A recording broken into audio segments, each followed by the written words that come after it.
Again, let me welcome everybody to this brief interaction. The Majority Leader of the House of Representatives graciously joined us on the walkthrough in the person of Professor Julius Nwawuba. The National Assembly Library is going to be managed by the Trust Fund for Sustainability. The idea is to keep it going and find a way to make it comparable to the best libraries in the world. It's actually got a board of trustees that it reports to, and on the level of the board of trustees, the board has implementation committee that work with management on a day-to-day basis, because the board members are basically essentially ex officio by nature. So the Senate President, because he's the President of the Senate, automatically is the chairman of the board of trustees. Each of us, Speaker of the House of Representatives, the Clerk of the National Assembly, the Chairman of the House Committee and the Senate Committee on Library and Research, automatic members, and so on and so forth. And with a board like that, it's very difficult to get them together to take decisions. So there's a board implementation committee. On the board of trustees is also a seat for the National Institute for Democratic Service. They are also on the board of trustees. The idea essentially today is to introduce the concept of the National Assembly Library. We have carefully selected partners to assist to understand what we're trying to do, and in one way or the other collaborate with us and help us to achieve the entire idea of the National Assembly Library. This magnitude was born from the legislative agenda of the 19th Parliament in the House of Reps, when the current Chief of Staff to the President was the Speaker then. So luckily, I served as the House Committee Chairperson on monitoring and implementing the legislative agenda. So I have been House of Rep member for 2 terms from 2015, and I got re-elected in 2019, and now in 2023, as my tenure expired, I was offered to assist in bringing this to life, because I was part of people who conceptualized the entire program. So hopefully by the 28th of February we shall go to essentially turn the building on. So most of these things, 28th of September. Did I say February? My birthday is in February. I'm past 20, we will be turning this building. This building is about legislative excellence.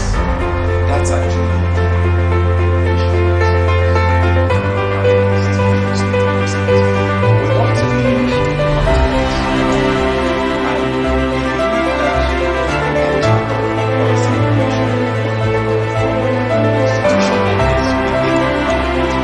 as we know it today, those that calibrate the narrative of Parliament are outsiders. For instance, I wanted to know what's happening in the National Assembly at home, on channels TV, and watch the news at night, and that's where I get my information.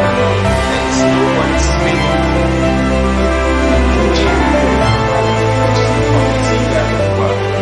And there's nobody connecting the dots for the Parliament. So we have the Institute of Legislative Studies, and they're doing a fabulous job with some of the partners that are here, like Conrad Adney State Fund, who I personally worked with very close level in the last assembly, because we did a lot of work on security sector reforms and all of that.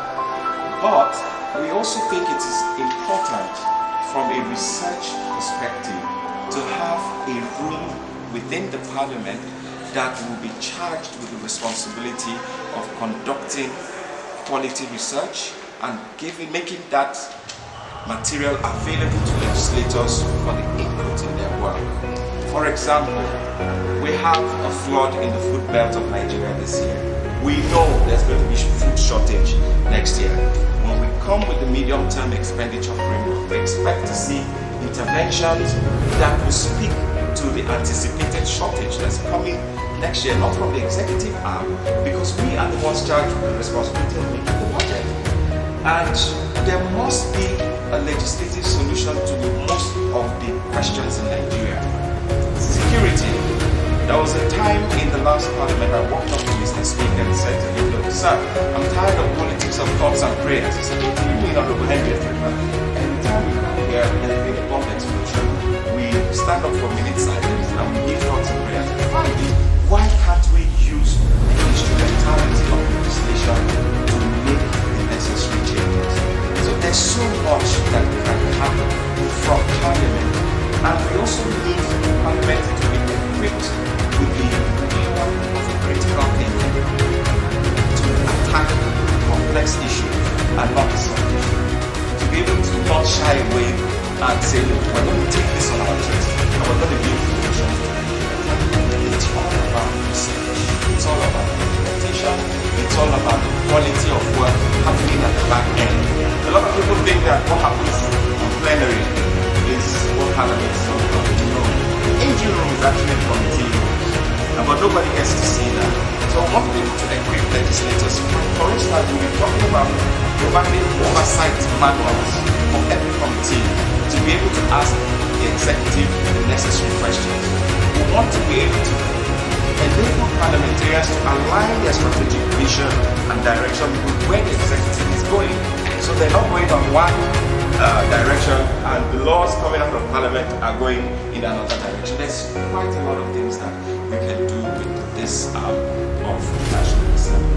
And of course, we will run programs, we will run fellowship programs, we will run mentorship programs, we will run partnership programs with the existing structures that are already happening around the National Assembly. For instance, the Institute is where parliamentarians can have access to resources. We want to also use this platform to put some content in our parliamentarians, in the legislators, not just them, but also their support staff. So the people that are working as legislative aides, for instance, and just the workers at the National Assembly, to also put everybody up to par and at the same page and running in the same direction.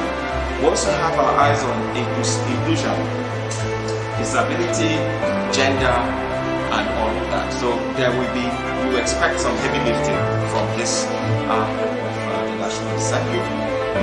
Down to that, I've put together a little bit of literature that you can please go with. Hopefully, this interaction will catalyze further exchanges and hopefully talk at a deeper level. But this is available to all of us. We want to see this partnership, and we hope that we will see you on the day for commissioning of the building, and hopefully we can develop and grow this institution, and you can support us in any way that your organizations are supporting or have any support mechanisms for an organization like this. On this note, I'd rather yield for now, so I don't want to be the one doing all the talking. I'm sure there's quite a lot of questions and contributions. Just to quickly point out a few key people that are here.